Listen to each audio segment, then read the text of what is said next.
أعوذ بالله من الشيطان الرجيم بسم الله الرحمن الرحيم واتقوا الله الذي تساءلون به والأرحام إن الله كان عليكم رقيبا صدق الله آمنت بالله وقال عمر رضي الله عنه أبصر الناس من نظر إلى عيبه আল্লাহ পাকের মেহেরবানি এবং দয়া। রমজান খুব নিকটে, অত্যাসন্ন। চলতি মাস শাবানের শেষের দিকে। শাবানের শেষের দিকে রসুল আকদাস সাল্লাল্লাহু আলাইহি ওয়াসাল্লাম বেশি পরিমাণে রোজা রাখতেন। এমনিতে সারা মাস ভরা শাবানে রোজা রাখা এটা নিষেধ, কিন্তু বেশিরভাগ রাখা এটা সুন্নত। নবী আকদাস সাল্লাল্লাহু আলাইহি ওয়াসাল্লাম বেশিরভাগ রোজা রাখতেন। কেন রাখতেন? রসুল আকদাস বলেন, আমি চাই, ভালোবাসি, পছন্দ করি যে আমার আমলটা আল্লাহ তাআলার কাছে পৌঁছুক রোজা অবস্থায়। রোজা অবস্থায় পৌঁছুক। পিছন থেকে সর, ওই দিকে যা, সামনে যা।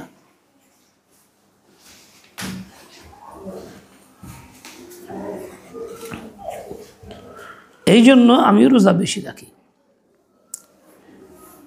আর এই সময়ে আম্মাজান আয়েশা সিদ্দিকা রাদিয়াল্লাহু আনহা বছরের ভাঙতি রোজাগুলি রাখতেন। আম্মাজান আয়েশা বলেন, রসুল আকদাস এই সময় রোজা বেশি রাখতেন। সারা বছর রসুল আকদাসের জন্য প্রস্তুত থাকতে হইতো, রোজা রাখার সুযোগ পাইতাম না। এই সময় হুজুর রোজা রাখতেন, আমিও অবসর থাকতাম, রোজা বেশি রাখতাম, যাতে বছরের ভাঙতিগুলি আদায় হয়ে যায়। নবী তো নবী ছিলেন, আম্মাজান আয়েশা তো উম্মত, তিনি তো নবী না। কিন্তু ফিকির কেমন ছিল? রমজানের রোজাগুলি আসার আগেই বিগত বছরের রোজার কাজা, যাতে করে আরেক রমজান চলে না আসে। আল্লাহ পাকের বান্দি যারা, তাদের ফিকির এরকমটাই হয়। অনেক মা বোন আছে যাদের এই ভাঙতি রোজাগুলি আদায় করতে করতে আর সুযোগ হয় না, বছর চলে যায়। রমজান আসে, পরের বছর যায়, 2-4 বছর পরও থেকে যায়। এটা গাফলতের লক্ষণ। এটা সচেতনতা না, জিকির ও ফিকির না। কেননা ফরজ রোজা যদি আদায় করা সম্ভব না হয়, তাহলে আল্লাহ তাআলার কাছে জবাবদিহিতে আছে। এর জন্য শাস্তি গ্রহণ করতে হবে। মুমিন তো আল্লাহকে ভয় করে, আল্লাহর আজমত দিলে রাখে, তাই সে ফিকির করে কিভাবে আমি নাজাত পাইতে পারি, কিভাবে আমি মুক্ত হইতে পারি। তাই যদি কারো কোনো রোজা থাইকা থাকে, ওয়াজিব হয়ে গেছিল কোনো কারণে, কিংবা কাজা হয়ে গেছে, এখন যে কয়দিন সময় আছে এর মধ্যে যেন আদায় করার আপ্রাণ চেষ্টা চালাই। এছাড়া নফল রোজার ক্ষেত্রে যারা বেশি রাখেন, রাখার অভ্যাস আছে, চান, তাদের যদি স্বাস্থ্য শরীর ভালো থাকে, হিম্মত থাকে, আমি রোজা অবস্থায় মাস পার করবো, ইনশাআল্লাহ রমজানও পার করবো, এরকম হিম্মতওয়ালি স্বাস্থ্যের অধিকারী কেউ যদি থাকেন, যাতে রমজানের রোজায় বাধা আসবে না,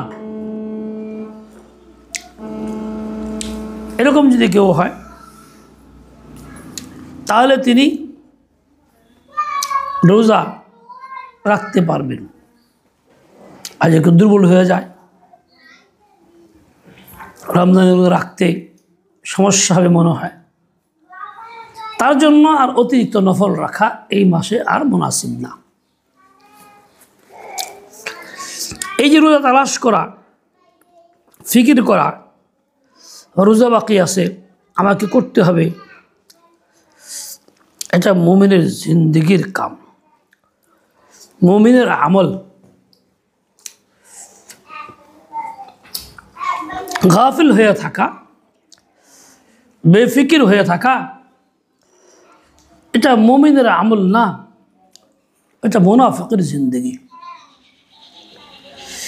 এর দ্বারা বোঝা গেল যে ফিকির করে সেই লোকটা নিজের দোষ তালাশ করে,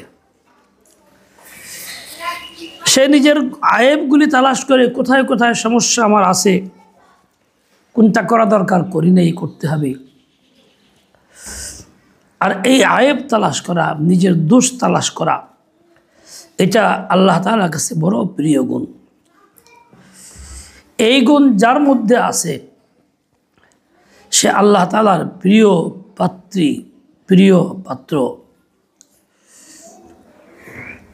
আর এইরকম নজর যার থাকে তারই ইসলাহ সম্ভব, যে খুঁজতে থাকবে আমার দোষ কোথায় আছে, কোনটা কোনটা দোষ।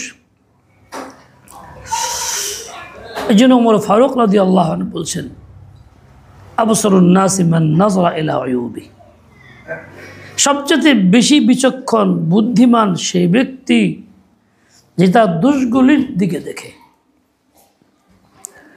আমি আপনি অবস্থাটা এরকম হয়, অনেক সময় বিভিন্ন সমস্যা জড়ায় গেলে, আক্রান্ত হয়ে গেলে বলি, আমি তো এমন কোনো পাপ করি নাই, আমি তো কারোর প্রতি জুলুম করি নাই, কারো মাথায় বাড়ি দিই নেই, আমার কেন অত অসুবিধা হবে, এত সমস্যা কেন আমার, এত পরীক্ষা কেন আমার, আমি কেন এইভাবে আক্রান্ত হয়ে আসি। এইভাবে অনেক সময় নিজেরা বলি, তার মানে নিজেদের দোষগুলি আমাদের নজরে নাই, নিজেকে নির্দোষ মনে করি, বেআইব মনে করি, তাই এইগুলি কথা বলতে শুরু করি। বাস্তব তো এইটা যে আমার দোষের তো সীমা নাই, আল্লাহ পাকের জাতের সামনে, তার নজরের সামনে আমার দোষ তো অসংখ্য পরিমাণে আছে, বহু দোষ আছে। ও মুমিন বান্দা বান্দি, বিচক্ষণ তো সেই যে তার নজরে তার দোষগুলি আসে, আক্রান্ত হয়ে গেলে, মুবতালা হয়ে গেলে, সমস্যায় পড়লে তখন সে নিজে দিয়ে তাকায় আর ভাবে যে আমি কী কী দোষ করছি জীবনে, কী কী গুনাহ করছি, যার জন্য আমার এত অসুবিধা, আমি যে আমার জিন্দগি বরবাদ করছি, আমি যে আমল দুরুস্ত করি নাই, আমার দোষেই তো এই সমস্যাটা হইতেছে। এইরকম ফিকির, এটা তো মুমিনের সিফত। এই সমস্যা তো আমার, অসুবিধা আমার, দোষটা তো আমার, আমি এরকম করছি। আমরা তো বিপদগ্রস্ত হই, পরীক্ষায় পড়ে যাই, তখন শুধুমাত্র আল্লাহর কাছে কান্নাকাটি করি। কেউ কেউ বিপদ বললে, আল্লাহ এরকম বিপদে আছি, এই অসহায় অবস্থা আছি, দুর্বল অবস্থায় আছি, চলতে পারতেছি না, তুমি তো দেখো। মানুষের কাছে অভিযোগ করি, এই অসুবিধা, সেই অসুবিধা, তো চাই দোয়াও করি, অভিযোগও করি। অথচ এই অভিযোগ না কইরা উচিত ছিল নিজের অবস্থার প্রতি নজর দেওয়া, আমি কোন অবস্থায় আছি, আল্লাহ পাকের বান্দা হিসাবে আমার মান কোথায়, বান্দা হিসাবে মান কোথায়। এই মুহূর্তে যদি আমাকে মৌত এসে যায়, মৃত্যু হয়ে যায়, তাহলে আমার এই মৃত্যুটা কি অবস্থায় হবে, মৃত্যুর পরে আমার হিসাবটা আমি কেমনে দিব, আমি কি সম্পূর্ণ পাকসাফ হয়ে যেতে পারছি? এভাবে নিজের দোষগুলি তালাশ করা দরকার ছিল। এত করে মোতাওয়াজে হইতে পারত, বিনয়ী হইতে পারত, এত করে আল্লাহর কাছে দোয়া কবুল যোগ্য হয়ে যাইত। যে ছিল ভালো গুণ তার জন্য, কিন্তু সে এই দোষটাকে নজরে রাখে না, উল্টা অভিযোগ করে, আবার দোয়াও করে। যখনই বান্দাবান্দি পরেশান হয়, বলে যে আল্লাহ দেখো কি দুরবস্থায় আছি, আল্লাহও যেন বলেন বান্দা তুমি দেখো তোমার আমলটা কতটা খারাপ, তুমি তো আমলটা দেখো, তুমি তোর অবস্থা দেখতেছ, অসুবিধা দেখতেছ, পরেশানি দেখতেছ, আমলটাও তো দেখা উচিত, তুমি কি আমল করতেছ, বান্দা হিসেবে তুমি কতটুকু করছো, আমার আজমতে সামনে রেখা তুমি কতটুকু করছো। এই জন্য কবি এই কথাটাকে প্রকাশ করছেন। বান্দা যখন পরেশান হয়ে বলে যে আল্লাহ আমার হালাত দেখ, তো আল্লাহ তাআলা বলে বান্দা তেরা আমল দেখ, নামায় আমল দেখ। এখানেও কিন্তু এই কথাটাই বোঝানোর উদ্দেশ্য, নামায় আমল দেখো, তুমি দোষগুলি দেখো, তাহলে তোমার সংশোধন হবে, বাঁচতেও পারবা এবং তোমার হালাত দুরুস্ত হবে। আল্লাহ তাআলা মনে রাখবেন, আল্লাহ তাআলা কখনো কাউকে কষ্ট দিয়ে শান্তি পান না। আল্লাহ তাআলার গরজ না, কাউকে অশান্তির মধ্যে রাখলে আল্লাহ তাআলার সুখ হয়, এরকম কিছু না। কাউকে অশান্তির মধ্যে রাখলে আল্লাহ তাআলার কুদরতে কিছু বাড়ে, তাও না, রাজত্বে কিছু বাড়ে, তাও না, বরং এটা তার আল্লাহ তাআলার শান যে তিনি অন্যকে এহসান করেন, দয়া করেন, তিনি ফজল করম করেন, বরং শান্তির মধ্যে রাখার জন্য ব্যবস্থা করেন। আল্লাহ তাআলা শান্ত হয়ে যায়, আল্লাহ তাআলা এরকমই করেন। কিন্তু আমরা না বোঝার কারণে, ভুলের কারণে, নিজের হালাত না দেখা শুধুমাত্র পরিচয় অবস্থা, আমল না দেখা পরিচয়টাই দেখি। আজ হতো সব অকৃতজ্ঞতা, না শুকরি সব করতে থাকি। চিন্তা করেন কত রকম নাজ নেয়ামত দুনিয়াতে আল্লাহ তাআলা পয়দা করছেন। আমরাই দেখি আমাদের জীবনে ছোট সময় কি খাবার পাইতাম, এখন কি পাই। কত আইটেম ছিল আগে খাবারের, এখন কত আইটেম আছে।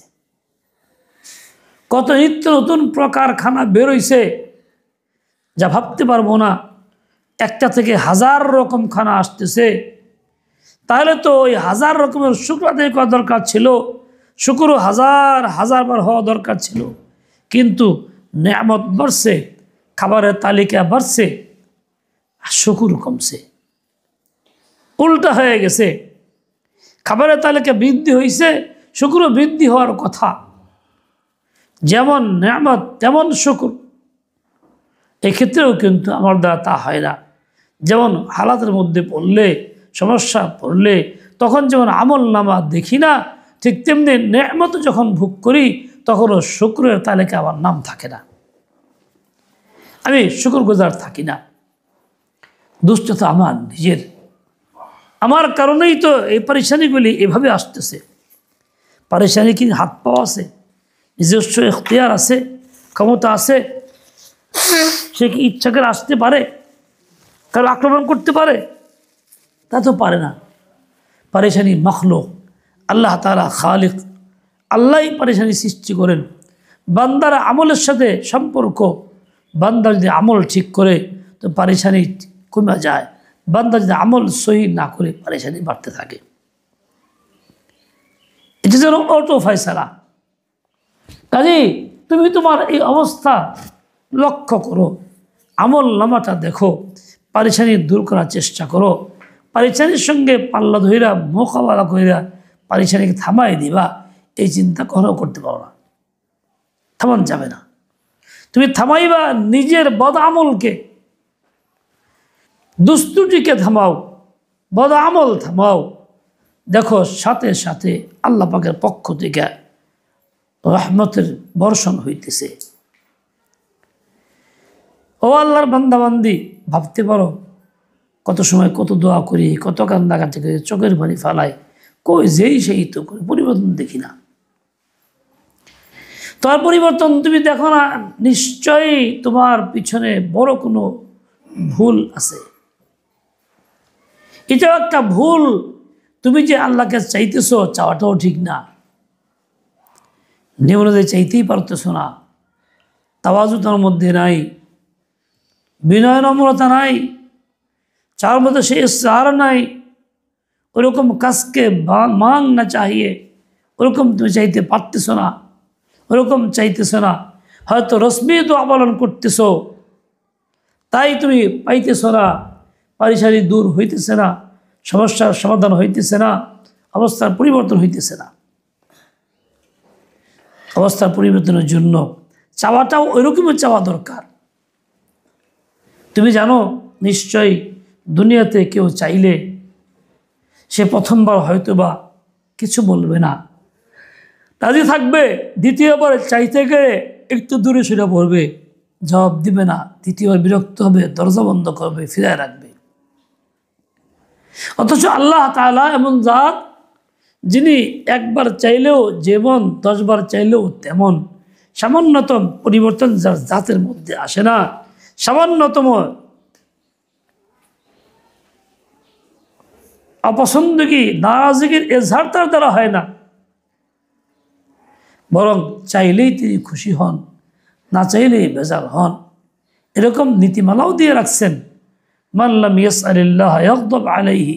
এরপরও যে আমি চার মতো চাইতেছি না, রসম পালন করতেছি, পূরণ করতেছি, হাকিকত আনতেছি না, তো দোষটা কার হবে? দোষটা তো আমারই, যথাযথ আমি আল্লাহ থেকে চাই না, চাইতে পারি না। ও আল্লাহর বান্দাবান্দি, মনে রাখো, পরেশানি তোমার হইতেছে একা কিনা, আল্লাহর ফয়সালাই হইতেছে। তুমি পরেশানি গালি দিলে কি হবে? তোর গালিতে পরেশানি দৌড়াবে না। অনেক মেয়েদের মধ্যে দোষ আছে, তারা গালিগালাজ বেশি করে, বিশেষ করে ঘরে আপনজনদেরকে। কিছু মেয়ে লোক আছে মনে আদানুন খায়া লাগে, স্বামীকে পরেশান করার জন্য খালি গালিগালাজ করে, উল্টাপাল্টা বলে। তাদের নজরিয়া চিন্তা চেতনা হইল এটা, এরকম গালিগালাজ করলে যাত্রা হন যায়, আর না হলে যাত্রা হন যায় না। এমন কিছু নোংরা মহিলাও পৃথিবীতে আছে। মুসলিমের ঘরের সন্তান, মুমিন পরিচয়ে থাকে, কিন্তু আস্থা শয়তান। যারা মনে করে এইভাবে স্বামীকে জ্বালাতন করলে, গালিগালাজ করলে, বৃষ্টি ব্যবহার করলে সে নিয়ন্ত্রণে থাকবে। তুমি মনে রেখো, তুমি জ্বালাতন করবা যারে, তার তো একটা দিল আছে, রক্ত মাংস আছে, শরীরের ভিতরে কুষ্ঠ আছে। তার দিলের পরিবর্তন আসতে কত সময় লাগবে? মোটেই সময় লাগবে না। দিল ভেঙে ফেললে কখনো দিল জোড়া দেওয়া যায় না। কাচের পাত্রে ভাঙলে যেমন জোড়া দেওয়া যায় না, প্লাস্টিক না কোনো রকম পুরো জোড়া দেওয়া যায়। কাচের পাত্রে জোড়া দেওয়া যায় না, কাচ জোড়া লাগে না। কাচের চেয়েও বেশি সূক্ষ্ম হইল মানুষের দিল, তোমার স্বামীর দিল। তুমি যদি আঘাত দিতেই থাকো, দিল যখন ভেঙ্গা যাবে তো আর দ্বিতীয় জোড়া লাগাইতে পারবা না। তখন তুমি বঞ্চিতই হইবা, কতই না মাহরুমি হবে তোমার জন্য, কতই না অশান্তির কারণ হবে তোমার জন্য। তোমার এই চিন্তা চেতনা ঈমানের পরিপন্থী, সুন্নতের পরিপন্থী, নবীর আদর্শের পরিপন্থী। নবী আকদাস বলছেন সাল্লাল্লাহু আলাইহি ওয়াসাল্লাম, এমন আচরণ তার সাথে করো, সে তোমার বড় উপরস্থ, তার সম্মান তুমি করো। কথা এমন মানো সারা দুনিয়া একদিক, তারটা সকলের ঊর্ধ্বে থাকবে। এমন শ্রদ্ধা তুমি জানাও, তোর মাতা পিতাও যদি স্বামীর সীমার বাইরে কিছু বলে, বিপক্ষে কিংবা এমন কোনো কাজ করতে চাই পছন্দ করে না, তখন তোর মাতা পিতার হুকুম মানাও তোমার জন্য জায়েজ নাই। তখনও স্বামীর হুকুম মানা তোমার জন্য জরুরি, ফরজ। মনে রেখো, তুমি যত বড় আবেদ হও, নেককার দিনদার হও, বোরকা পরো, পর্দা করো, তাসবিহ তাহলিল পড়ো, কোরআন পড়ো, সদকা দান করো, তোমার স্বামীর প্রতি তোমার শ্রদ্ধা নাই, স্বামীকে মানতে পারতেছ না, বরং উল্টা আচরণ করো, খারাপ ব্যবহার করো। কারণ অনেক সময় মানুষ ইবাদত বেশি করে তো অহংকার পয়দা হয়, অন্যদের সাথে তুচ্ছ তাচ্ছিল্য আচরণ করে। তুমি হয়তো ভাবো অশিক্ষিত মূর্খ স্বামী, এই করে না সেই করে না, এটা কী হবে? মনে রেখো, তুমি এর দ্বারা নিজেকে ধ্বংস করলা, জাহান্নামের পথের পথিক বানাইলা। প্রতিনিয়ত আল্লাহ তাআলা গজবে থাকবা। জাহিরভাবে এই অবস্থাও পয়দা হবে, তোমার স্বামীর থেকে বিচ্ছিন্ন হইবা। এবং হাদিসে পাকে আসছে, এই মাতাত, যে কোনো মহিলা মারা যায় আর অবস্থা এই তার স্বামী তার প্রতি অসন্তুষ্ট, সাখিতুন, তাহলে তার পরিণাম জাহান্নাম। তাহলে তুমি যে এই অবস্থা দিয়ে গালিগালাজ কইরা উল্টাপাল্টা আচরণ কইরা তাকে নিয়ন্ত্রণ করতে চাইতেছো, অধীনস্থতা আনতে চাইতেছো, তোমার জন্য সুখকর নয়, এটা তোমার ভালো কিছু নয়, বরং তুমি এতে বড় বড় ক্ষতির মধ্যে আসো, ক্ষতিতেই থাকবা। নিশ্চয়ই তুমি ক্ষতির মধ্যে পড়বা, ক্ষতির মধ্যে পড়েই গেছো, তোমার দোয়াও কবুল হবে না। যাই হোক, তো তুমি হয়তো আবেগে এরকম বলো, অনেক মহিলার অবস্থাটা এরকম থাকে যে তারা নিজেরা বড় পরেশানির মধ্যে থাকে, অভিযোগ করে, শেয়ার করে, কিন্তু নিজের অবস্থা পরিবর্তন করে না, আমলের উন্নতি করে না, উল্টা শয়তান ধোঁকা দিয়ে দেয়, নৈরাশ্যতা আসে। আমল করে কী হবে, কত করছি, কিছু হয় না, এখন যা করে হাতে করেই নিব। এই যে একটা ধোঁকার মধ্যে তুমি আসো, এই ধোঁকায় তুমি জান্নাত কামাইতেছো না, জাহান্নাম কামাইতেছো। তো সবচেয়ে বড় বিচক্ষণ ব্যক্তি সেই হবে যে দোষ দেখবে, দোষ তালাশ করবে, দোষ তালাশ করবে।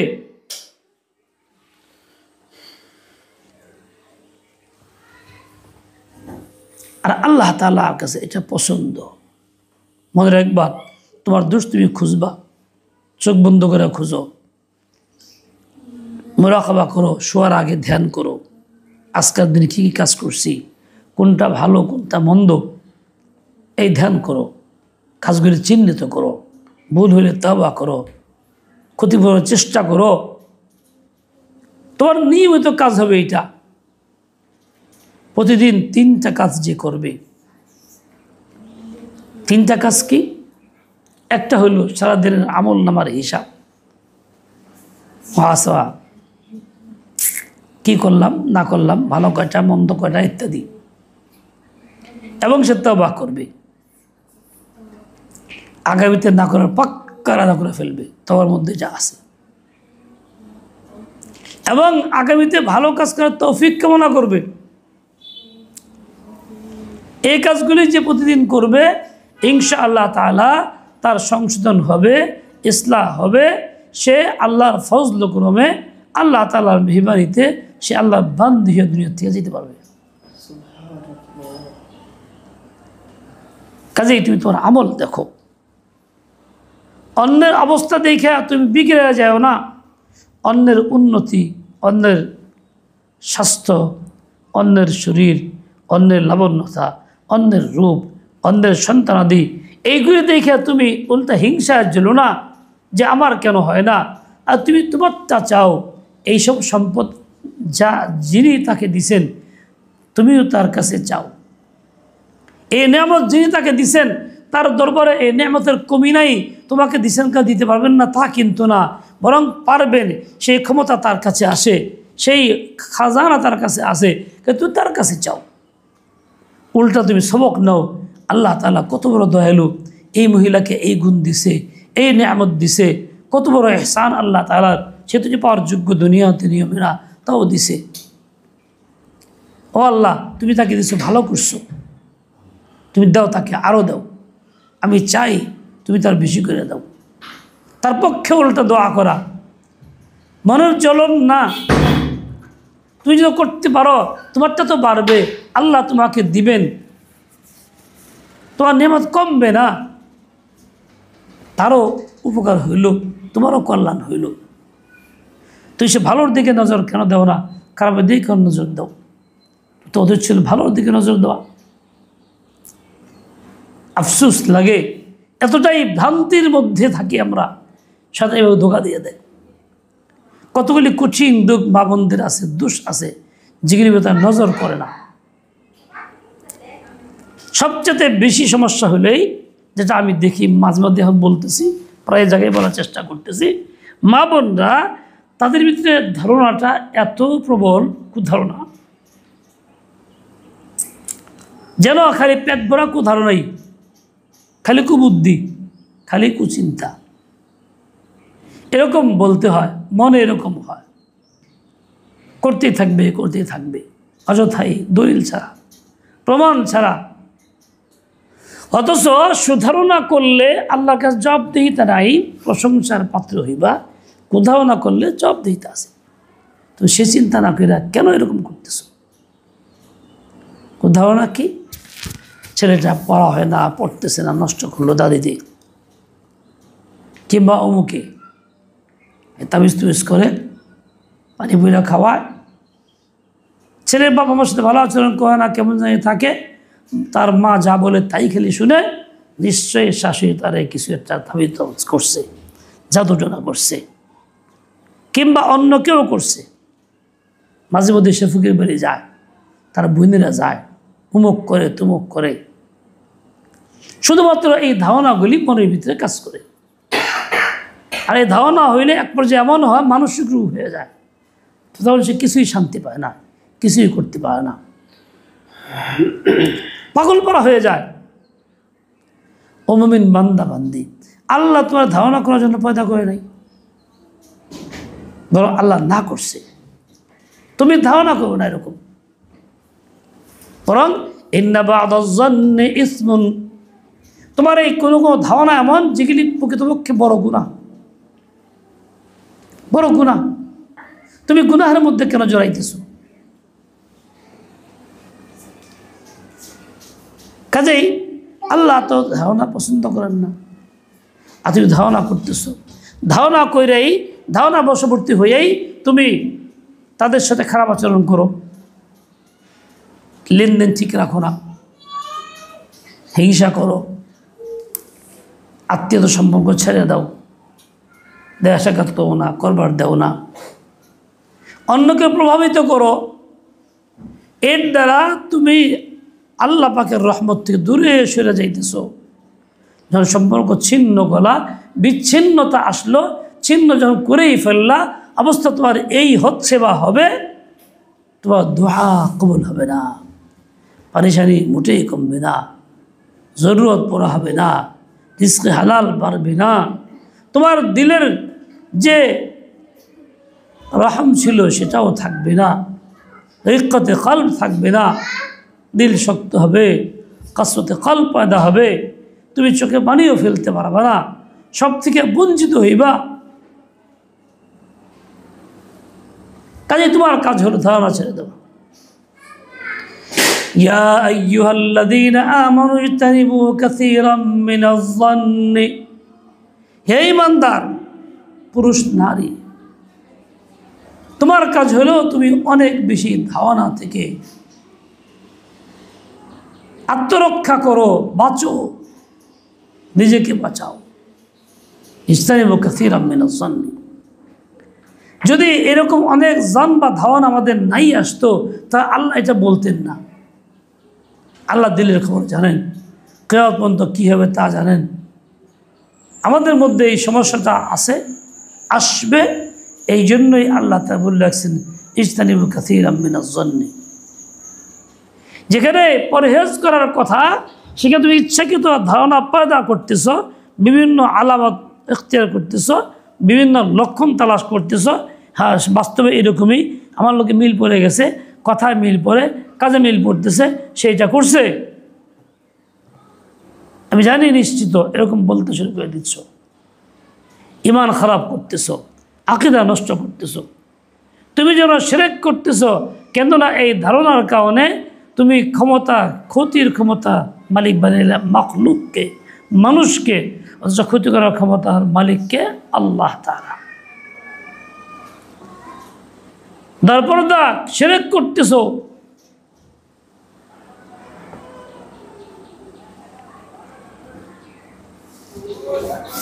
কাজেই মাবুন আমার এই যে একটা দুরবস্থা আমাদের মধ্যে সৃষ্টি হয়েছে কুধারণার, এটা খুব কম মহিলা আছে এমন যাদের মধ্যে এই ক্ষুধাওয়ানাটা নাই।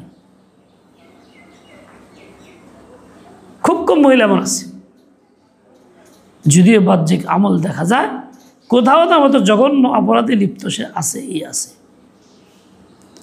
আর এটা কি পুঁজি বানায় ঝগড়াঝাটি, মারামারি, কিলাকিলি, বাকি সব কিছু এর দ্বারাই হয়, ঘটে।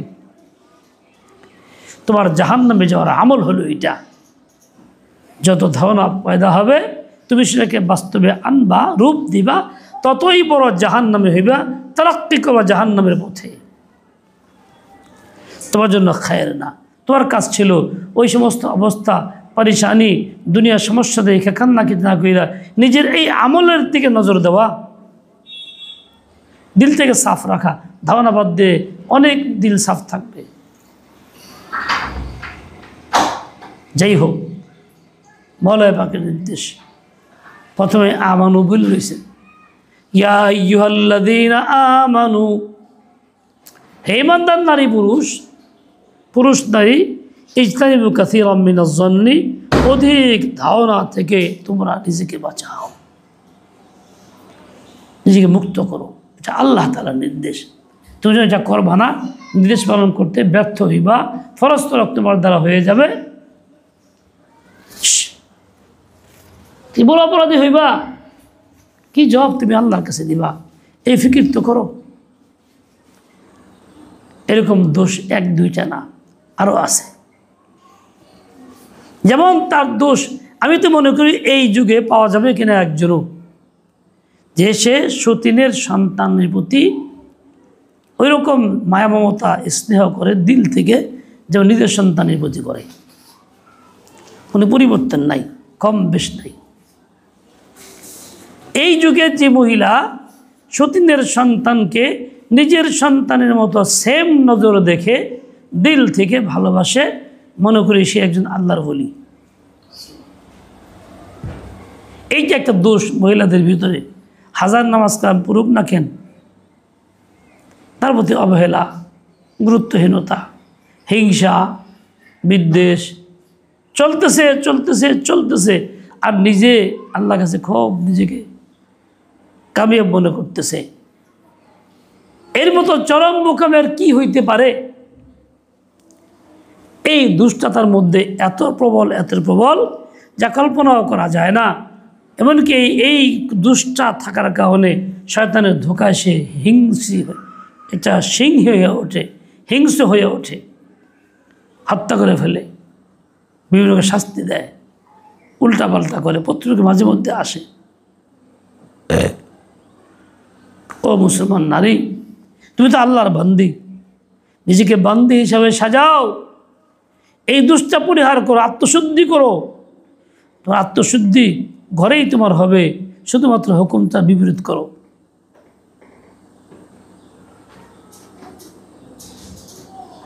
আল্লাহ পাক রব্বুল আলামিন আমাকে তোমাকে সহি বুঝ দান করেন, হিম্মত তৌফিক খায়র কা। ওয়া সাল্লাল্লাহু তাআলা আলা নবিয়িল উম্মি ওয়া আলা আলিহি ওয়া আসহাবিহি ওয়া বারাকা ওয়া সাল্লাম।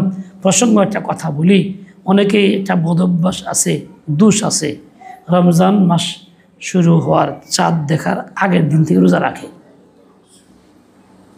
তা নিষিদ্ধ। চাঁদ দেখার পরে নিশ্চিত হয়ে রোজা রাখতে হবে, একদিন আগে নয়। এবার এটা বদভ্যাস ছাড়তে হবে। এটা সুন্নতের খিলাফ, মাকরুহ তাহরিমি, আল্লাহ নবীর আদর্শের পরিপন্থী। অনেকে রমজানের লম্বা রোজা আছে মাস পর্যন্ত, মাসিকের ভাঙতে রোজা রাখতে কষ্ট হয়, এই জন্য সে বাহানা করে ঔষধপত্র ব্যবহার করে মাসিক বন্ধ রাখার জন্য ইচ্ছাকৃত এমনটা করা কবিরা গুনাহ। হইতে থাক, যা আল্লাহ দেন হবেই, ওর মধ্যে সওয়াব।